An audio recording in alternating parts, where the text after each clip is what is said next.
기도하고 주님이 주신 말씀 나누도록 하겠습니다. 기도하겠습니다. 주님, 오늘도 주님의 말씀 앞에 나왔습니다. 주님, 우리 모두가 주님의 말씀 앞에서 아멘으로 또한 주님의 말씀을 향하여서 한 걸음 한 걸음 달려가는 그런 은혜의 시간 될 수 있도록 주님 축복하여 주시고, 주님, 그래서 주님이 주님이신 것을 예수 그리스도 외에는 우리의 삶 가운데 필요한 분이 한 분도 없는 것을 깊이 깨닫고 예수님 앞에, 당신 앞에 우리의 모든 것을 드릴 수 있는 그런 은혜의 삶이 될 수 있도록 주님 축복하여 주옵소서. 주님 말씀하여 주시옵소서. 감사하고 예수 그리스도 이름으로 기도드렸습니다. 아멘. 성경은요, 출애굽기 25장 40절 한 구절 말씀입니다.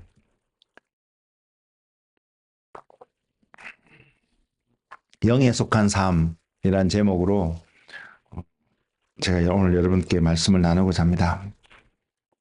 출애굽기 25장 40절입니다. 굉장히 짧습니다. 간단합니다. 근데 제가 느끼기엔 이 말씀 앞에서 있는 제 모습을 보면서 너무나 짧고 이게 무슨 의미일까 이렇게 생각이 되어지는 한 부분이 있는데요. 근데 이 말씀 앞에서 우리가 너무나 많이 잃어버리고 놓쳐버리고 가고 있지 않나 이런 생각을 하게 되며 묵상하게 됐던 말씀입니다. 출애굽기 25장 40절 말씀. 너는 삼가 이 산에서 내게 보인 양식대로 할지니라. 마지막 절이죠. 제가 다시 한번 내려드릴게요. 너는 삼가 이 산에서 내게 보인 양식대로 할지니라.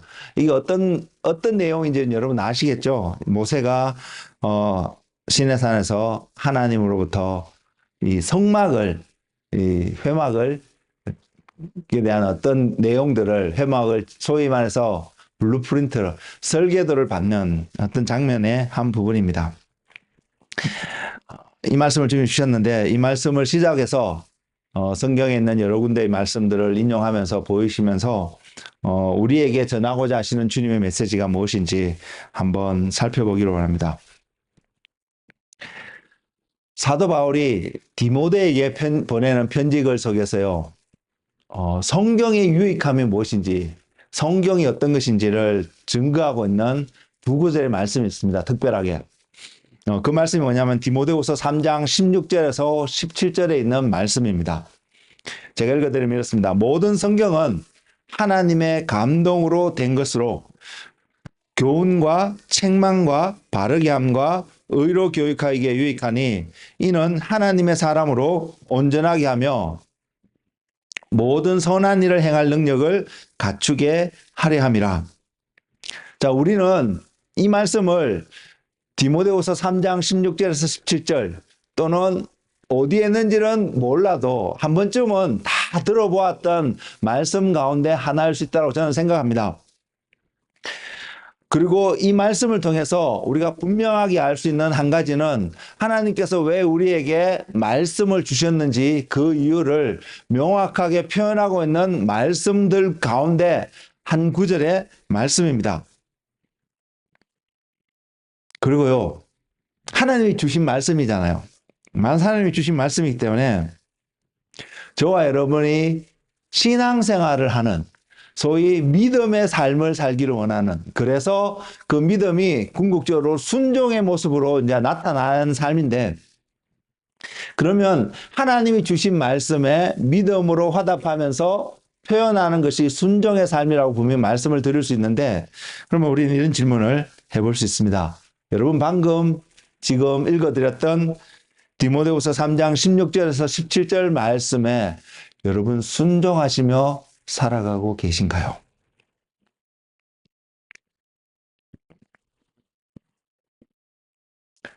이 말씀을 하나를 보더라도요, 우리가 분명히 알 수 있는 한 가지 사실은 뭐냐면 하나님 앞에서 우리가 온전해지고 또 모든 선한 일을 행할 그러한 능력을 행하는, 모든 선한 일을 행할 수 있는 그런 삶을 살아가기 위해서 기초가 되고 원동력이 되고 기준이 되고 힘이 되어지는 것이 하나님의 말씀이다. 말씀이다라고 분명히 알 수 있습니다.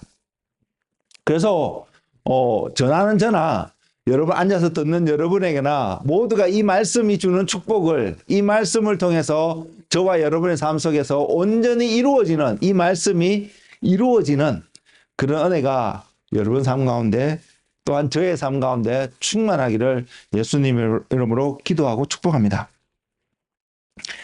저는 오늘 말씀을 나누면서 또한 이 질문을 또한 여러분에게 던지며 하고자 합니다. 방금 읽어드렸던 디모데후서 3장 16절에서 17절 말씀, 이 말씀을 요즘 보시면서 이 말씀을 대할 때마다 여러분에게 가장 먼저 와닿는, 때로는 이렇게 표현할 수 있을 것 같습니다. 이 말씀을 보면서 이 말씀에서 가장 중요하게 느껴지는, 하나님께서 예전에 저희 한국에서 공부할 때 밑줄 쫙 하고 뭐 이렇게 가르쳤던 이런 강의 내용들이 기억나는데, 밑줄을 쫙 긋고 이 하이라이트를 쫙 해서 여러분 이 말씀 가운데 특별히 이것은 중요하다, 그래서 암기하고 잘 알고 있어야 되겠다, 이렇게 생각하는 부분들이 여러분은 어떤 부분들이 있으신가요? 디모데후서 3장 16절에서 17절 말씀 가운데요. 저는 이번에 이 금요일 날 저녁에 토요일 아침에 이렇게 말씀을 준비하면서요, 이 말씀을 보는데 제게 가장 와닿았던 한 구절은, 그래서 이 말씀의 가장 중요한 부분은 저는 이것이다라고 믿게 된 그 부분은 무엇이냐면 하나님의 감동으로 된 것. 우리가 손에 들고 다니기도 하고요, 폰에 다운로드 받아서 수시로 볼 수 있는 어떤 환경 가운데 우리가 살아가고 있고, 그리고 또 오늘 말씀을 통해서 이 디모데후서 3장 16절 17절 말씀을 통해서 의로 교육하기에 유익하다고 강조하고 있는 이 말씀을 통해서 이것을 볼 때도 우리는 말씀을 가까이 해야 될 이유가 분명히 있음을 확인할 수 있습니다. 또한 우리를 하나님의 사람으로 온전케 해주는 것이 하나님의 말씀임을, 성경임을 성경 또한 분명히 중요합니다. 근데 제 안에 이 말씀을 대하면서 제 안에 다가온 게 뭐냐면요, 내가 하나님의 사람으로 온전케 되기 위해서, 또한 교훈과 의로 교육하기에 유익하기 때문에 저 자신을 포함해서 나의 자녀들에게 교육시켜야 되겠구나 라고 생각해왔던 과거의 어떤 모습들이 있는데요, 이번에 이 말씀을 대하면서 저는 이거보다도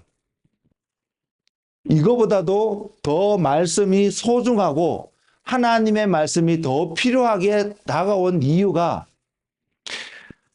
디모데후서 3장 16절과 17절 말씀에 대해서는 하나님의 감동으로 되었기 때문에, 다른 말로 표현하면 하나님의 지혜가 말씀이라는 형태로 저와 여러분에게 전달되어졌기 때문에, 하나님의 지혜가 우리의 삶 가운데서 이루어지기 때문에 우리는 뭐라고 표현하냐면 교훈과 책망과 바르게 함과 의로 교육하기에 유익하다고 말할 수 있습니다.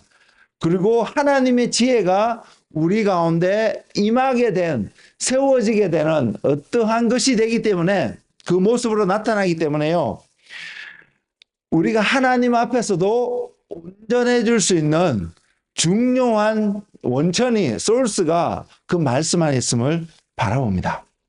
그리고 그렇기 때문에 선한 능력을 행할, 모든 것을 행할 능력을 갖출 수 있는 그 이유를 주고 있습니다. 왜요? 하나님의 감동으로 되었기 때문에요. 하나님의 지혜로 우리에게 다가왔기 때문에요. 좋은 글, 예를 들어서 탈무드 같은 이런 좋은 글, 또 세상에서도 지혜롭다고 말하는 좋은 책들, 이런 책을 읽으면 남들이 알지 못하는 어떤 지혜도 얻을 수 있고 지식도 얻을 수 있고, 또 우리의 삶을 윤택하게 하고 세상에서도 좀 더 도덕적으로 행하게 할 수 있는 책들이 세상에 분명히 있습니다. 근데 하나님의 말씀인 성경도 그러한 책과 비교했을 때 똑같은 결과를, 왜? 바르게 교육함과 의로 교육하기에 유익하고 모든 선한 일을 행할 능력을 나타내 줄 수 있는 원천이 되는 책이 또한 성경이기 때문에요. 근데 우리는 이 성경이 우리에게 이러한 유익을 가져다 주기 때문에 우리는 이 성경을 가까이 하고 성경을 읽고 말씀을 믿는다고 표현하는 사람들이 아니라는 사실을 알고 계시나요? 우리가 이 성경을 가까이 해야 되는 이유는, 가장 근본적인 이유는 디모데후서 3장 16절과 17절 말씀에서는 하나님의 감동으로 쓰여져서 우리에게 전달되어진 책이기 때문입니다. 하나님의 감동이 들어가 있지 않는 책이라면 우리는 읽어도 괜찮을 수 있고요. 읽지 않아도, 가까이 하지 않아도 괜찮을 수 있다는 사실을 여러분은 인식하고 계시나요?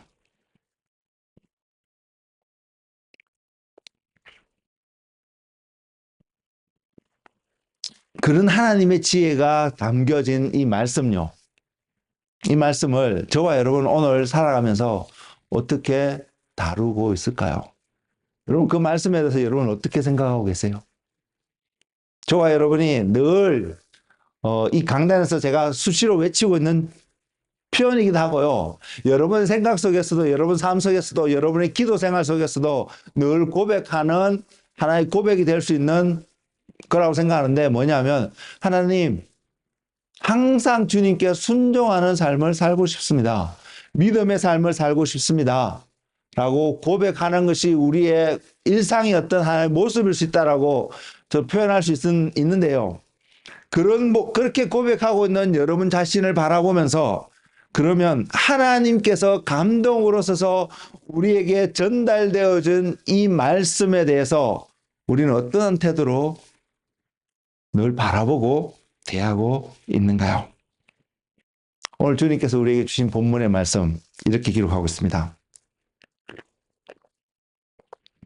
출애굽기 25장 40절이 우리 본문의 말씀인데, 이 말씀을 다른 곳에서 하고 있는 똑같은 표현이라고 할 수 있는 다른 표현들을 읽어드리겠습니다. 출애굽기 26장 30절인데요.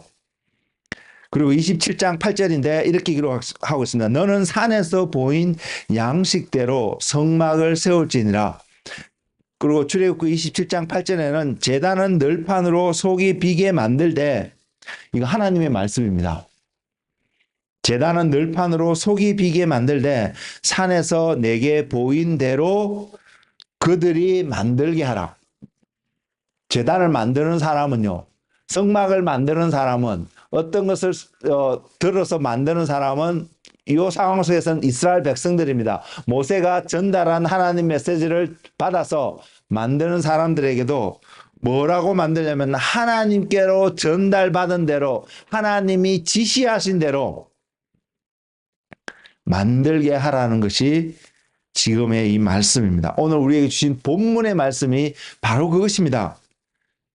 내게 보인 양식대로. 그래서 제목이, 제가 영에 속한 삶이라고 했는데 그 제목을 이렇게 붙였습니다. 내게 보인 대로.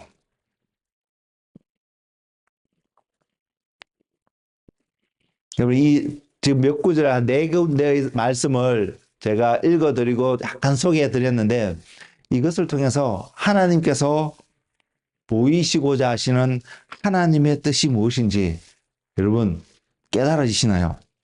하나님 뜻이 무엇인 것 같으세요? 자, 다음에 한 구절을 또 소개해 드리겠습니다. 이곳에서 하나님의 뜻은 무엇일 것 같다라는지 한번 생각해 보시기를 부탁을 드립니다. 제가 질문 한 사람들 물어보고 또 답을 듣고 하면 좋을 텐데, 우리의 세팅상, 시간 관계상 그렇게 하지는 않겠습니다. 그렇지만 한번 생각해 보시기 바랍니다. 다음에 지금 드리는 말씀을 가지고요. 요한복음 15장 5절 말씀입니다. 요한복음 15장 5절 말씀, 여러분 잘 아시는 말씀이고 그 내용이 여러분 지금 머릿속에 나름 정리가 됐을 수도 있다고 생각하는 말씀입니다. 말씀이 뭐냐면 15장 5절 이렇게 기록하고 있습니다. 나는 포도나무요, 너희는 가지라. 그가 내 안에 내가 그 안에 거하면 사람이 열매를 많이 맺나니 나를 떠나서는 너희가 아무것도 할 수 없음이라. 이 한 구절 말씀을 하나님이 여러분에게 진짜 직접적으로 오더블한 보이스든 마음에 감동이 되는 음성이든 어떤 형태의 음성으로 우리에게 들려준다면 저와 여러분은 오늘 이 시간에 그 음성이 들려주면 여러분은 하나님 앞에 이것이 하나님의 뜻이다 라고 생각하는 포인트가 어떤 것이 있으신가요? 저는 이 말씀 앞에 그렇게 고백할 수 있는 부분은 뭐냐면 열매를 많이 맺는 게 하나님의 뜻이래. 이것이 하나님의 뜻이 아니다. 이렇게 말씀드리고 싶지 않습니다. 이것은 아닙니다. 그런데 이 말씀을 통해서 우리에게 강조하시는 보이시고자 하시는 진짜 하나님의 뜻은 저는 이거라고 믿습니다. 뭐냐면 나를 떠나서는 너희가 아무것도 할 수 없다라는 사실요. 열매 맺는 것은 그 다음의 문제라고 저는 느껴집니다. 나를 떠나서는 아무것도 할 수 없다라고 말씀하시는 주님의 말씀이 저와 여러분을 향한 하나님의 뜻이라고 저는 느껴집니다. 그리고 저는 잘 못하는 사람이지만 예수님은 말씀이 육신이 되어서 이 땅에 오신 예수님은 이 말씀을 하시면서 사람들 당시에 예수님과 함께 했던 또한 예수님을 바라봤던 모든 사람들에게 정확한 본을 보이셨습니다. 어떤 본요? 하나님을 떠나서는 아무것도 할 수 없는 예수님. 그 본을 정확하게 보여주셨습니다. 근데 제가 이 말씀을 준비하면서 이 말씀을 하나님이 주시면서 이렇게 적게 되었는데 제 안에 느끼는 느낌은 우리의 과거에 저는 앞으로는 나를 떠나서는 아무것도 할 수 없다라고 말씀하시는 그 말씀이 중심이 되어져서 제가 하는 모든 일들이 하나님을 떠나서 하고 있는지 하나님과 함께 하나님 안에서 주님 안에서 하고 있는지 점검해 볼 수 있는 한 사람이 되기를 소망합니다. 근데 과거의 삶을 생각해보고 돌이켜보니까 제 안에 첫 번째 들어오는 느낌은 어떤 느낌이냐면 깨달음이 뭐냐면 과거에는 어떻게 하면 열매를 많이 맺을 수 있을까? 제가 이 말씀 갖고도 메시지를 몇 번 나눈 기억이 있거든요. 그 메시지 속에서 한편에는 열매를 맺기 위해서 강조했던 것이 주님 안에 있어야 되는 것을 가지이기 때문에 포도나무에 붙어 있어야 생명이 있어서 그 가지가 그 생명으로부터 열매를 맺을 수 있는 알게 모르게 열매에 초점 맞춰 있었던 저의 모습도 바라보게 되었다는 것입니다. 열매를 가볍게 여기는 표현이 아닙니다. 열매를 무시해야 된다는 말씀이 전혀 아닙니다. 우리는 열매를 맺어야 되고요. 주님은 저와 여러분에게 찾으시는 열매가 있습니다. 그래서 그 열매를 맺기 위해서 우리에게 중요한 최고의 컨디션은 여러분이 무언가를 함으로 열매를 맺는 것이 아니라 그리스도 안에 있을 때에 주님 안에 붙어 있을 때에 우리는 자연스럽게 주님이 찾으시는 여러분이 열매를 맺었기 때문에 기뻐하는 그런 열매가 아니라요. 주님이 찾으시는 그 열매를 우리는 맺을 수 있다는 사실입니다. 근데 그러기 위해서 우리가 놓치지 않아야 할 컨셉이 가르침이 나를 떠나서는 아무것도 할 수 없다라는 주님의 음성 아닐까요? 이것이 하나님이 우리에게 주시는 오늘 이 시간에 우리에게 표현하시는 하나님의 뜻 아닐까요? 그렇다면 우리는 이런 질문을 해볼 수 있을 것 같습니다. 여러분 지금 인생의 어떠한 여정을 어떠한 모습으로 걸어가고 계신가요?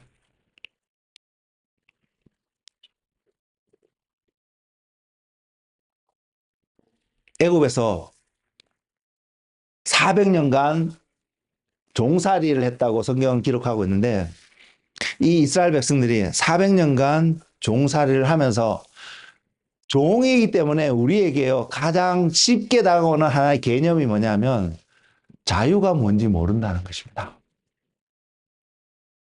옛날에 링컨 대통령이 노예 해방 운동을 펼쳐서 이 미국 안에 있는 그 노예들을 해방했을 때 나타났던 부작용 중에 하나가요.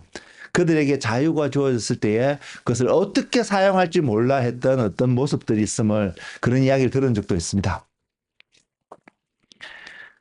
자유가 무엇인지를 전혀 모르기 때문에 자유가 주어졌을 때에 어떻게 할지 모를 수 있는 부분들이 분명히 있습니다. 왜냐하면 종으로 살았기 때문에.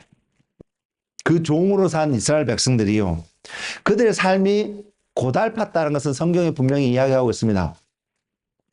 그래서 그 고달팠던 삶 때문에 하나님께 부르짖었습니다. 조상의 하나님, 아브라함과 이삭과 야곱을 통해서 그들에게 전달되어졌던 하나님, 그 하나님께 불평을 했는지 기도를 올렸는지 그 내용은 자세하게 제가 이렇게다라고 말씀을 못 드립니다만은 성경을 통해서 그들은 하나님 앞에 그러한 고통의 상황인 것을 이야기하는 장면들, 일하기 모습들이 나와 있습니다. 하나님께서 그렇게 표현을 하고 계시기 때문에요. 근데 성경은 너무나도 재미있게 그렇게 기록하고 있습니다. 하나님께서 분명히 그들의 울부짖는 소리를 들으셨다고 나와 있는데 하나님이 그들을 출애굽시켰던 이유는 그들이 고통받고 있기 때문에 그들이 울부짖고 있기 때문에 들어주셨다라는 표현이 아니라요. 하나님이 그들을 출애굽시킨 이유는 이렇게 표현하고 있습니다. 출애굽기 2장 24절인데요. 하나님이 그들의 고통 소리를 들으시고 하나님이 아브라함과 이삭과 야곱에게 세운 그의 언약을 기억하사. 예, 고통은 들으셨습니다.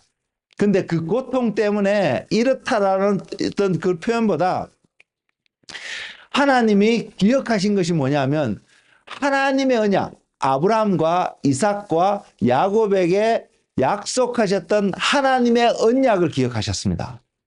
그 언약이 뭐냐면 내가 너를 가나안 땅, 약속의 땅, 그리고 아브라함에게도 그 예언을 하셨거든요. 나중에 너의 자손이 이런 상황 속에 있을 때는 내가 그들을 끄집어내서 너에게 약속한 그 땅으로 내가 그들을 데리고 가겠다고 약속하신 그 하나님. 하나님이 그 약속을 기억하셔서 출애굽을 시켰다는 사실입니다.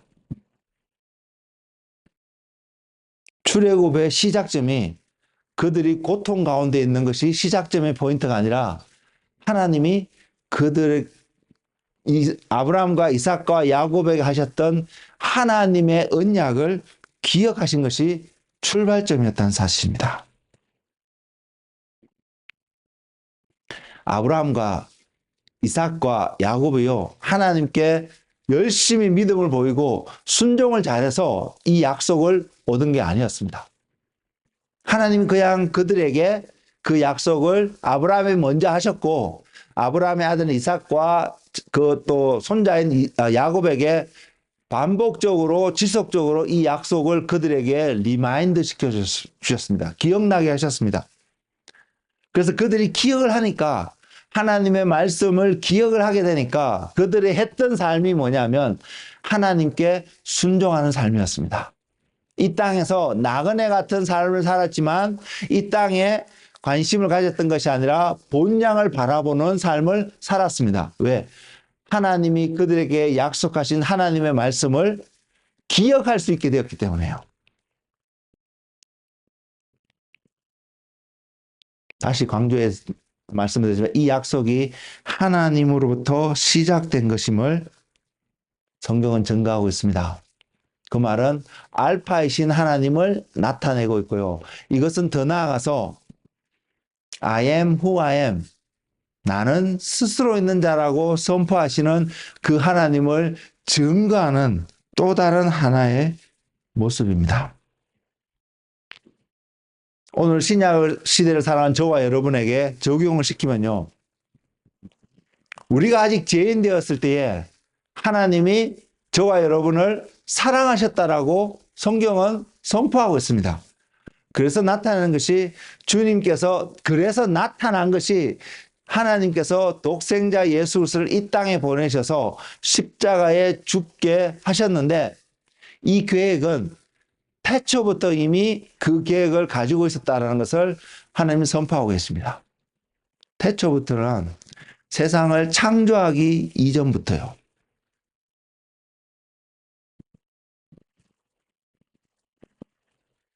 그리고 그리스도를 통해서 무엇을 만들어 가시기를 원하시냐면 하나님이 세상을 창조하셨을 때에 하나님 스스로가 감격하셔서, 제가 이런 표현을 해도 되는지 모르겠습니다. 하나님 스스로가 감격하셔서 이렇게 선포하셨습니다. 너무 아름답구나. 보기 좋구나. 그리고 하나님의 형상으로 아담과 하와를 만드시고 아담을 만드시고 하나님이 흡족하셔서 선포하셨던 것이 보기 심히 좋았다라고 성경은 기록하고 있습니다. 태초에 그리스도를 통해서 세상을 구원하실 계획을 세웠던 그 하나님이 아담을 만드시고 너무 보기 좋았다고 감격해 하시고 만족해 하셨던 그 하나님께서 그리스도를 통해서 무엇을 회복하시는지 아세요? 단순하게 우리가 영원히 죽지 않고 지옥의 고통에 빠지지 않고 천국에서 하나님과 함께 산다는, 제가 이 표현을 좀 가볍게 하고 있는 것 같아서 이것이 가벼운 것처럼 들리실 수 있겠지만 절대 가벼운 게 아닙니다. 그렇지만 이것을 설명하기 위해서 제가 이렇게 표현을 드리겠습니다. 그렇게 하나님께서 우리를 그 천국에서 질병도 없고 가난도 없고 고통도 없는 그곳에서 영원토록 살게 하시기 위해서 주님을 이 땅에 보내신 것이 아니라요. 하나님이 아담을 바라보았을 때에 보시기에 너무 좋았더라고 말씀하시는 그 하나님의 관점에서 보시기 좋았다라는 그거, 저도 그것이 무엇인지 정확하게 설명을 못 드리겠습니다. 그게 정직한 저의 고백입니다.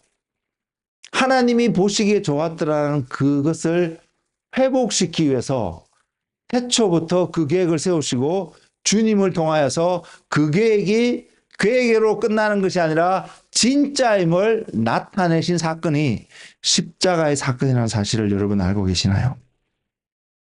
여러분 그 하나님을 바라보실 수 있나요? 그 하나님이 느껴지시나요? 저와 여러분을 바라보시고 심히 좋았더라고 말씀하실 수 있는 하나님. 그럼 우리의 모습은 어떤 모습일까요? 내가 봐도 만족스럽지 못하는 불만족스러운 불평할 수밖에 없는 나의 모습을 보고 하나님이시기 때문에 그 모습을 보고 보시기에 심히 좋았다고, 내가 너를 사랑한다라고 말씀하실까요? 저는 그런 생각은 들지 않습니다.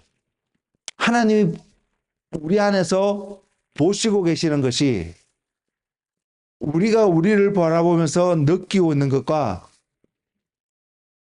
똑같지 않을 수 있다고 생각합니다.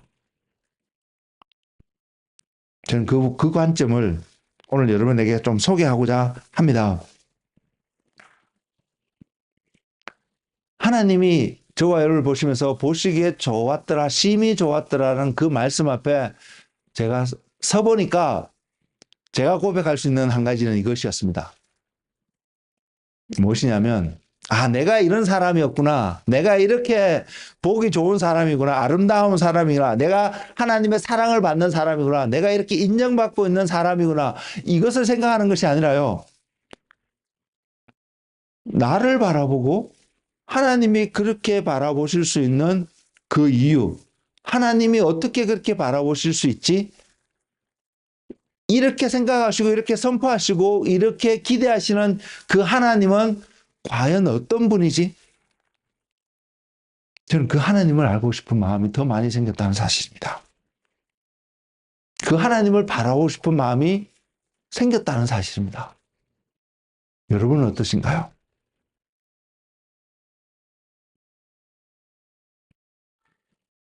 저는 그래서 누구보다도 하나님을 사랑할 수 있는 사람, 하나님을 정말로 알 수 있는, 아는 그 자리에 가는 한 사람이 되기를 소망하는 마음이 어느 때보다도 생겨났다는 사실입니다. 다윗은 누구보다도 하나님의 성전을 짓기를 갈망했던 사람입니다. 그런데 하나님은 그에게 성전 짓는 것을 허락하지 않으셨습니다. 그 대신 다윗의 아들인 솔로몬을 통해서 하나님의 성전을 짓게끔 하시겠다고 약속해 주셨습니다. 전 이 부분의 말씀을 읽으면서 제게 너무나 충격으로 다가왔던 한 말씀이 있습니다. 전 그것을 소개하려고 말씀을 드리는데요. 그 말씀이 역대상 28장 19절에 있는데 이해가 되거든요. 하나님을 사랑하니까 하나님을 위해서 성전을 짓고 싶고 그래서 열심히 준비하고 재료들도 모으고 돈도 필요하니까 재정도 모으고 막 이렇게 준비해서 하나님께 성전을 지어드려야지. 그래서 하나님의 거하신 처소로 내가 그 안에서 다윗이 고백했던 것처럼 시편 27편 40편인가요?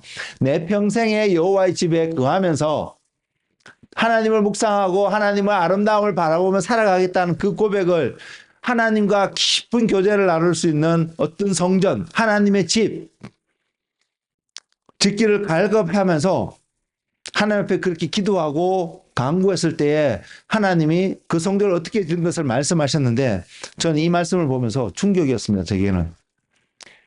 역대상 28장 19절 말씀인데 이렇습니다. 다윗이 이르되 여호와의 손이 내게 임하여 이 모든 일의 설계를 그려 나에게 알려주셨느니라. 그의 열정과 그의 하나님을 향한 사랑만으로 그가 하나님 앞에 성전을 짓게끔 준비하지 않았다는 사실입니다. 성전을 짓는데 솔로몬을 통해서 성전을 짓게 하신 하나님의 허락하신 그 하나님의 허락하심 속에 이 성전 짓는 일조차도 하나님이 다윗에게 임하셔서 여호와의 손이 다윗으로 하여금 성전의 설계도를 그릴 수 있도록 하셨다는 사실입니다. 저는 이것이 저에게 너무나 충격으로 다가왔습니다. 제가 지난 목요일 날도 잠시 언급을 드렸지만 밴쿠버에서 하나님을 경험하고 깊이 경험해서 제게 충격으로 다가왔던 한 컨셉이 뭐냐면 하나님 나라를 내가 죽어서 갈 수 있는 나라가 아니라 지금 살아서도 하나님 나라를 경험할 수 있구나. 갔다 올 수 있구나. 그리고 그 하나님의 나라가 지금 우리가 살아가는 이 땅 가운데 이루어지는 것을 보고 경험할 수 있구나. 하나님의 나라가 세워지면, 이루어지면 이 땅이, 이 공간이 하나님이 다스리는 나라가 되면 저의 삶이, 여러분의 삶이 하나님이 다스리는 그 나라의 한 모습으로 바뀌어지면 천국의 모습이 나라는 삶을 통해서 여러분이 난 삶을 통해서 이 땅 가운데 표현되어 줄 수 있구나는 그 사실을 깨닫고 저는 충격을 받았던 사람입니다. 왜? 그전까지는 하나님의 나라는 그 이후에 죽어서 구원받은 자가 그냥 가는 나라로만 생각했던 사람이기 때문에요. 근데 말씀을 보니까 다윗에게 하나님의 손이 임하여서 지금 오늘 우리에게 준 출애굽기에 있는 말씀도 하나님께서 모세에게 하늘에 있는 어떤 것을 또는 하나님 마음에 있는 어떤 것을 이 땅의 사람들이 눈으로 볼 수 있게끔 표현해서 그려주고 나타내 주셨다는 사실입니다.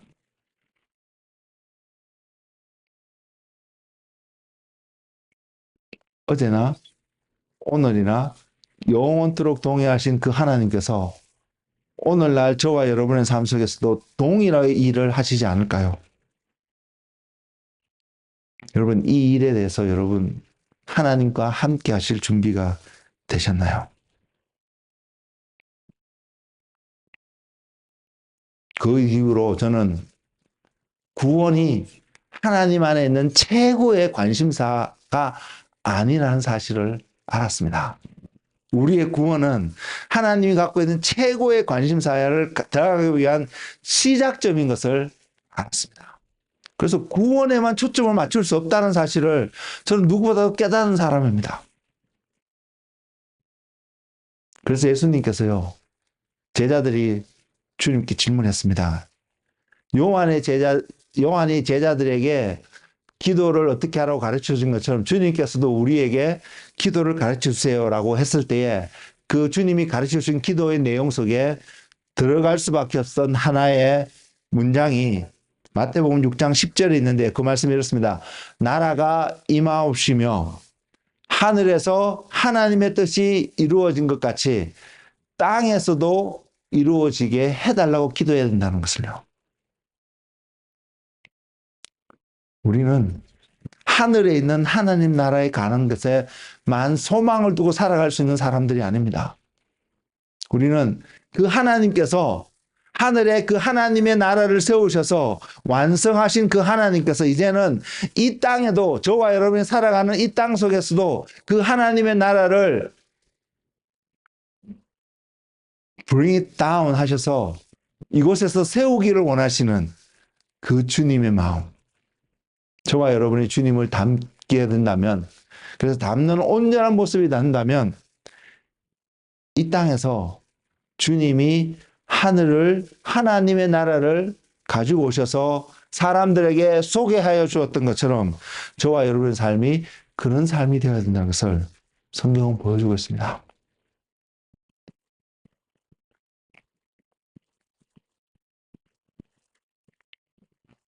우리가 순종하는 삶요, 필요하잖아요. 우리가 믿음의 삶을 살아가잖아요. 살아가야 될 이유를 우리가 알고 있잖아요. 그러고 싶잖아요. 순종과 이 믿음의 삶은요, 우리가 구원을 얻기 위해서 순종하고 믿음의 삶을 살려고 우리의 나름의 어떤 노력을 하는 이런 삶이 아니라는 것입니다. 우리의 노력으로 나타나는 순종, 우리의 노력으로 나타나는 믿음이라고 말할 수 있는 그 모든 것은 우리를 구원에 이르게 하지 못합니다. 성경은 그렇게 증거하고 있지 않습니다. 저와 여러분이 구원을 얻는 것은 우리의 어떠한 노력이나 어떠한 것으로 얻는 것이 아니라 우리의 어떤 행함으로 얻는 것이 아니라요. 하나님의 은혜고 그리스도의 십자가의 보혈로 말미암아 우리는 구원을 얻을 수 있음을 분명히 이야기하고 있습니다. 저와 여러분이 천국에 간다면 우리 안에 그 천국에 가는 이유는 바로 주님과 주님이 십자가에 열리신 보혈로 말미암아 분명히 가게 될 것입니다. 근데 그것을 받게 된 저와 여러분은요, 순종해야 될 이유가 있고 믿음의 삶을 살아갈 이유가 있습니다. 그래야만 구원을 잃어버리지 않게요? 아니요. 물론 그렇게 살지 않으면 구원을 잃어버릴 수 있다고 저는 믿습니다. 근데 그보다 중요한 것은요, 우리가 순종해야 되고 우리가 그래서 이렇게 표현하겠습니다. 우리가 믿음의 삶을 살아야 되고요. 그 믿음의 삶의 결과가 순종이라는 모습으로 나타나야 되는데 그 한 이유는 그 믿음으로 살고 순종의 결과를 나타내는 우리의 삶의 모습을 보면 우리는 가만히 있을 때 하나님의 뜻이 이루어지지 않습니다. 순종은 가만히 있는 자가 나타나는 것이 순종이 아닙니다. 뭔가를 행하게 되는 삶입니다. 그게 무엇이든 간에요. 그 행하는 것은 우리는 이렇게 표현할 수 있습니다. 내가 노력을 기울인다라고. 부지런히 뭔가 열심히 하고 있는 모습을 분명히 나타낼 수 있습니다. 왠 줄 아세요? 우리가 그렇게 살아가야 될 한 이유가 있다면 그것은 하나님의 나라가 이 땅 가운데 이루어져야 되기 때문에요. 구원이 주님 안에는 최고의 목표였고 목적지였으면 주님은 성찬하시면서도 제자들에게 이렇게 말씀하실 거라고 생각이 들어집니다. 세상 끝까지 복음을 전하여서 사람을 구원하라고. 주님은 그러나 그렇게 말씀하지 않았습니다. 이것을 포함하고 있습니다. 이것이 포함되지 않은 것이 아닙니다. 이것을 포함하고 있는데 주님이 하신 것은 땅 끝까지 증인이 되라고 말씀하셨는데 그 한 조건이 뭐냐면 그 과정 중에 하나가 뭐냐면 make disciples. 사람들을 주님의 제자를 삼아 우리는 주님의 제자가 되어야 된다는 것이죠. 그 제자는 제자로서 끝나는 것이 아니라 주님의 신부의 삶으로 더 나아가 지금 성경은 우리에게 가르치고 있고 명령하고 있고요. 그 신부의 삶으로 나아가는 우리의 모습 속에서 무엇을 드러내고자 하면 주님과 우리가 연합되어진 한 세 사람을 성경은 증거하고 있습니다. 주님과 우리가 연합되어진 한 세 사람이 어떤 모습인 줄 아세요? 저는 이렇게 말씀드릴 수 있을 것 같습니다. 하나님의 말씀이 육신이 되어져서 우리 가운데 나타나셨습니다. 그것이 예수 그리스도의 모습이었습니다. 육신 가운데 인카네이션 하셨던 예수님의 모습입니다.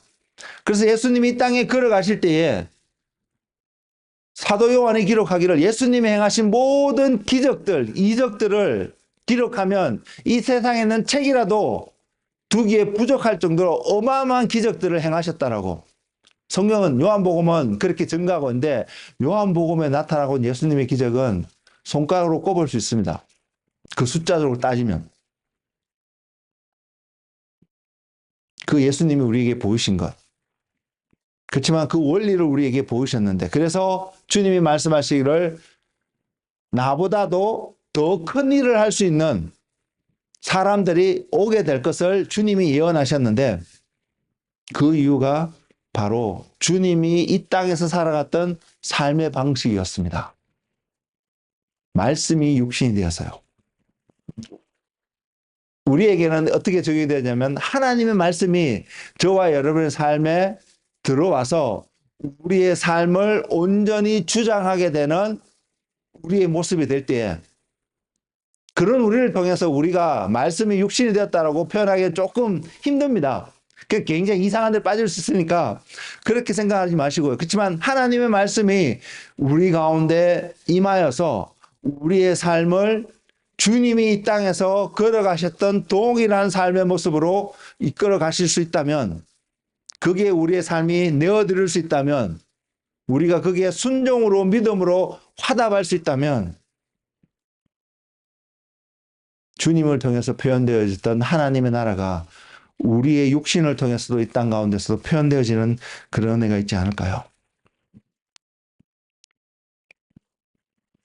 그 원리가 무엇이냐면 하나님께로부터 시작되어지고 있는 내가 내게 명한 대로 하나님이 말씀하고 있는 바로 그것에 우리가 초점을 맞추고 그 말씀에 따라서 우리가 아멘으로 화답할 때 우리의 삶은 믿음으로 나타난다고 표현되어질 것이며 그것을 실제적으로 우리가 진짜 믿음인 것을 나타내는 우리의 제가 이렇게 표현하겠습니다. 노력이 우리의 부지런함이 순종으로 표현되어지지 않을까요?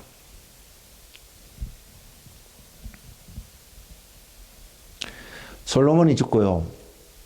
그 아들 르호보암이 왕이 되었을 때에 이스라엘은 남쪽과 북쪽으로 나눠지게 됩니다. 그렇게 나눠지게 되니까 르호보암과 함께했던 유다와 베냐민 지파 사람들이 모였습니다. 이 말이 안 된다고. 하나님이 다윗 왕을 통해서 이제 하나님을 대변하는 하나님의 사람으로 하나님의 민족으로 백성으로 이 나라를 한 나라를 세웠는데 여로보암이 나머지 10지파를 선동해서 나머지 지파들을 선동해서 하나님의 나라를 분리시키려고 하는 하나님의 백성을 분리시키려고 하는 것은 말이 안 된다고 그들이 모였습니다. 그래서 그 나라를 회복시키려고 모였을 때에 하나님이 선지자 하나냐인가 선지자의 입을 통해서 전하신 메시지가 하나 있습니다. 그것이 열왕기상 12장 21절에서 24절 말씀에 쭉 설명하고 있는데요. 마지막 절 말씀을 제가 읽어드리겠습니다. 여호와의 말씀이 너희는 올라가지 말라. 너희 형제 이스라엘 자손과 싸우지 말고 각기 집으로 돌아가라. 이 일이 나로 말미암아 난 것이라 하셨다 하라 하신지라. 그들이 여호와의 말씀을 듣고 그 말씀을 따라 돌아갔더라. 물론 지금 남과 북으로 이스라엘이 갈려지는 이 상황은 슬퍼할 수밖에 없는 상황입니다. 왜? 솔로몬의 제약이 하나님께 범죄함이 이 상황을 만들었고요. 그리고 솔로몬의 아들 르호보암이 지혜롭게 행하지 못하고 교만하게 어리석게 판단했던 판단했던 게 맞죠? 결정했던 사건이 트리거 포인트가 되어서 남과 북이 갈렸던 것. 이것은 분명히 하나님의 기본적인 뜻이 아니었을 것입니다. 그럼에도 불구하고 이들의 삶 속에 이것이 발생할 수밖에 없었던 것이 하나님께로부터 난 것인 것을 분명히 보여주고 있습니다. 하나님이 악하기 때문에 이 일을 행하셨을까요? 아니지 않을까요? 그들의 악함이 작게는 누구 한 사람을 포인트하자면 솔로몬의 악함이, 불순종함이 하나님으로 하여금 남과 북으로 갈라지게끔 하실 수밖에 없었다라는 사실을 볼 수 있을까요? 성경은 이런 이야기를 전하고 있습니다. 어떤 이야기요? 하나님께서 어떤 일들을 시작하셔서 이 일을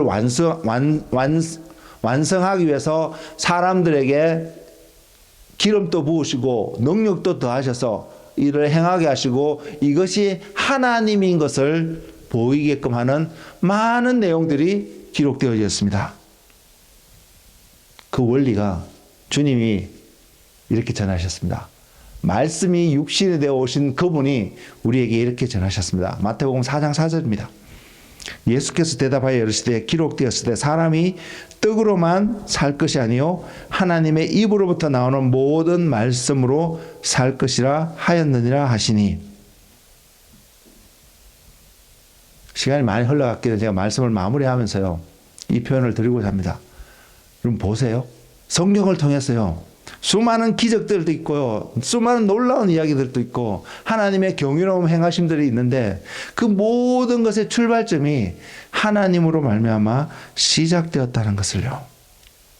저와 여러분이 반석 위에 집을 지어야만 지혜로운 사람인 것을 뭐라고 표현할까요? 표현이 잘 기억이 안 나는데 너무나도 많이 들어서 이제 잘 알고 있을 거라고 생각합니다. 지혜롭기 위해서 반석 위에 집을 짓는 것이 아닙니다. 그것이 믿음의 순종의 출발점이기 때문에요.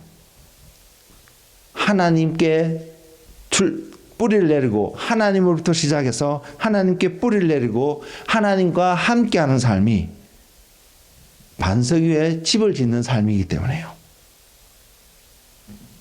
여러분 지금 어떠한 삶을 살아가고 계신가요? 여러분의 삶은 지금 어떠한 모습으로 그 삶을 살아가고 계신가요? 여러분에게 하나님이 시작하셔서 하나님이 이루어 가시며 하나님이 완성해 가실 그 나라의 온전함이 저와 여러분 삶 속에서는 오늘을 사는 우리에게는 얼마만큼 가치 있게 소중하게 바라보아지고 기다려지고 갈망하는 삶이 되어져 있을까요? 저는 분명히 이렇게 고백할 수 있을 것 같습니다. 우리가 진짜 그리스도인이 된다면 그 하나님을 배우고 그 하나님의 마음속에 있는 그 계획들, 태초부터 가지고 있던 그 계획들이 이 땅 가운데 이루어지는 것을 갈망하고 그 하나님과 동행하는 한 걸음 한 걸음 삶을 살아가는 바로 그 사람이 진짜 그리스도인 되어진 그리스도다운 주님을 닮는 그 한 사람 아닐까요? 주님은 이렇게 말씀하셨습니다. 주님의 양은 주님의 음성을 듣는다고요. 그 말은 주님을 따른다는 것입니다. 주님을 따를 수 있는 한 이유가 우리 안에 있다면 주님을 알기 때문에 따른다는 것입니다. 여러분이 주님을 따르고 싶어도 결과적으로 주님을 따르지 못한 어떤 결과를 맺게 됐다면 한 이유는 분명히 여러분이 그만큼의 결과를 나타낼 만큼 주님을 모르시기 때문에 주님을 따를 수 없었다라는 결과를 경험하게 될 것입니다. 주님의 양들은요, 다른 사람의 음성에 귀를 기울이지 않는다고 했습니다. 특히 오늘 한국교회에 이단이 많이 있고 그 이단을 분별하기 위해서 그 이단에 대한 많은 이야기들을 가르치고 있는 부분 필요하다고 생각합니다. 그러나 더 중요한 것은요, 이것이기 때문에 이단이다 이것을 알려주는 것이 아니라 진짜 주님의 음성을 듣고 주님을 따라갈 수 있는 그것을 보여주고 가르쳐주고 함께하는 그 삶이 더 중요하지 않을까요? 이렇게 말씀하면 주님이다 이렇게 말씀드릴 수 없습니다. 많은 책들이 있습니다. 하나님의 음성을 듣는 법이라는 형태로. 그러나 어떤 책도 저도 몇 권의 책을 보았습니다. 그 책들 중에 1, 2, 3 이런 식으로 해서 어떤 단계를 지남으로 하나님의 음성을 들을 수 있다라고 표현한 책은 보지 못했습니다. 제가 경험하기도 하나님의 음성을 그렇게 들을 수 있는 것은 아니라고 생각합니다. 그럼 어떻게 들을 수 있을까요? 하나님의 음성을 듣지 않으면 우리가 하나님께 믿음으로 순종하며 그 삶을 살아갈 수 없는데요. 주님이 우리에게 주신 것은 다 한 가지입니다. 내 양은 내 음성을 듣고 나를 아는 거로 나를 따라간다고요. 우린 주님을 알 수 있는 길을 허락받았습니다. 그 가장 대표적인 것이 이 성경 말씀입니다. 주님을 알기 위해서 우리가 할 수 있는 것이 한 가지 있습니다. 적어도요. 그것은 뭐냐면 주님과 시간을 보내는 우리의 시간입니다. 저는 여러분에게 주님과 시간을 보내는 여러분의 시간이 증가하면 증가할수록 여러분은 주님의 음성을 더 명확하게 듣게 되고 또 그 음성을 듣기 때문에 순종하는 삶, 믿음의 삶을 살아갈 수 있을 거라고 저는 믿습니다. 저도 부족한 사람입니다. 그럼에도 저는 그 삶을 오늘 또 제 삶을 점검해 보면서 하나님 어떻게 주님 앞에 드려지는 주님과 보내는 시간, 주님과 함께 할 수 있는 시간, 주님을 배우는 시간, 저는 말씀을 준비하면서 그것을 기도했습니다. 하나님, 정말로 주님을 배우고 주님을 알고 싶습니다. 우리에게 이런 질문을 던져보기를 원합니다. 지금 나의 일상의 삶은 주님을 배우고 주님을 아는데 시간이 들여지고 있는가? 그리고 예수 그리스도는 여러분에게 어떠한 분으로 지금 다가오고 있으며 또는 여러분은 그 예수 그리스도를 어떤 분으로 바라보고 계시는가? 그래서 여러분은 지금 오늘 이곳에 왜 나와 있는가? 지금 여러분의 삶은 어떠한 목적으로 어떠한 여정을 통해서 어디를 향하고 나아가고 계십니까? 성경은 분명히 이야기합니다. 여러분이 우리가 인식하든 인식하지 못하든 우리는 반드시 하나님 앞에 서게 될 것인데 하나님 앞에 서서 상 받을 수 있는 사람은 성경에서 표현하는 한 표현은 이렇습니다. 하나님께 나아가는 자는 그가 계신 것과 또한 그가 자기를 찾는 자들에게 상 주시는 이심을 믿어야 한다고요. 근데 우리가 인식하지 못해도 우리는 다 하나님 앞에 나아갑니다. 궁극적으로.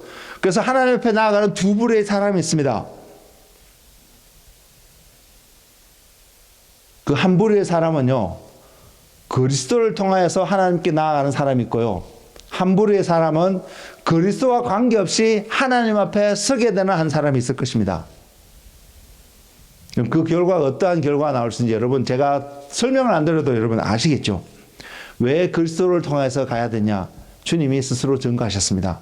말씀이 육신 되오신 분이 증거하시기를 요한복음 14장 6절에 내가 곧 길이요 진리요 생명이니 나를 말미암지 않고는 아버지께로 올 자가 없느니라. 내 앞에 온 사람들은 다 강도요 절도라고 주님이 말씀하셨습니다. 주님이 양의 문이라고 하셨습니다. 주님을 통과하지 않고서는 절대로 하나님 앞에 갈 수 없다고 했는데 왜? 그 하나님 앞에 갈 수 없는 이유는 그때 우리가 주님을 통하여서 하나님 앞에 갔을 때 하나님께서는 의의 부활로 생명의 부활로 저와 여러분을 인도하실 것이기 때문입니다. 근데 만일 주님과 관계없이 주님이라는 문을 통하지 않고 하나님 앞에 서게 된 그 사람은 의의 생명의 부활이 아니라 심판의 지옥의 사망의 부활로 그들의 삶이 영원토록 결정될 것이기 때문입니다. 그래서 우리 모두는 하나님 앞에 서게 될 것입니다. 근데 우리가 대면한 하나님은 예수 그리스도를 통하여서 그분 앞에 서게 되고 그분 앞에 우리가 대면하게 될 때에 우리는 천국이라는 구원을 완성하는 하나님 나라에 하나님과 영원히 살아가는 생명을 얻는 그 자리에 간다는 사실 우리는 기억했으면 좋겠습니다. 그래서 예수님이 여러분의 삶의 이유가 되고 예수님이 여러분 삶의 목적이 되고 예수님이 여러분 삶의 과정이 되어지는 그 은혜가 여러분 삶 가운데 충만하시기를 예수 그리스도의 이름으로 축복을 드립니다. 기도하겠습니다. 주님, 우리들은 어리석은 자들입니다. 정말로 한 치 앞도 내다보지 못하고 그래서 조금이라도 유혹이 있으면 그 유혹을 따라 너무나도 쉽게 걸어가는 진짜 어리석은 자들입니다. 그리고 항상 내 자신은 옳다고 생각하는 그런 어리석은 자들입니다. 주님, 이런 우리들에게 주님 다시 한번 주님의 빛을 우리에게 비춰주시고 주님의 은혜를 부어주시고 주님 자신을 우리에게 계시하여 주셔서 이 어리석음에서 벗어나 주님 앞에 나아가는 주님과 함께하는 주님의 지혜를 얻고 살아가는 그런 주님의 자녀가 되게 하여 주옵소서. 우리의 어리석음을 버리고 주님을 얻고자 하는 지혜, 그 은혜 가운데 살아가는 주님의 자녀가 되게 하여 주옵소서. 그래서 주님의 음성이 들려지고 주님이 어디에 계신지를 보게 하셔서 주님 앞으로 나아가는 주님과 함께하는 주님이 우리의 결과가 되어지는 그런 은혜를 경험하는 주님의 사람들이 되게 하여 주시옵소서. 그래서 말씀대로 반석 위에 집을 짓는 주님 그런 지혜로운 자가 되도록 인도하여 주시옵소서. 종살이 하던 이스라엘 백성들에게 주님이 보이시던 양식대로 방법대로 살아가는 것이 새 삶의 기준인 것을 말씀하여 주셨던 것처럼 우리가 이제 새로운 피조물이고 새 사람이 되었다는 것이 믿어진다면 이젠 주님이 말씀하시는 대로 주님이 보이시는 방법대로 살아가는 것이 새로운 피조물이 되었다는 증거이고 열매인 것을 깨달아 우리의 삶이 주님의 인도하심에 따라가는 그러한 삶이 되도록 주님 축복하여 주옵소서. 그래서 성령님, 당신을 이곳에 초청합니다. 그래서 우리의 임의대로, 우리의 생각대로, 우리의 경험에 근거해서 결정하고 살아가는 삶이 아니라 주님의 생각과 주님의 계획과 주님의 인도하심에 우리의 삶이 놓여지고 그래서 주님이 나타나는 믿음의 순종의 삶이 되어질 수 있도록 성령님 우리를 인도하여 주시옵소서. 예수님의 이름으로 기도드렸습니다.